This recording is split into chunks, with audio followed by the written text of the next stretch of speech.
Hi, and welcome to my video on how the RF series of the Dimplex Quantum works. This video is going to focus on how child lock works.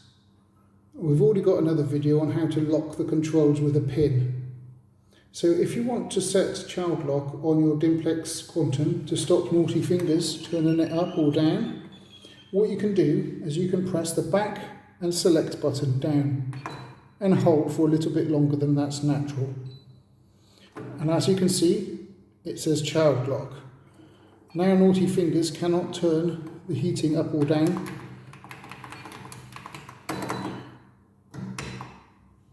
And it doesn't affect the way it works. So child lock there. To turn child lock off, you need to press the back button and the down button and hold them for a little bit longer than that's natural. And there we go. Now the buttons will work again.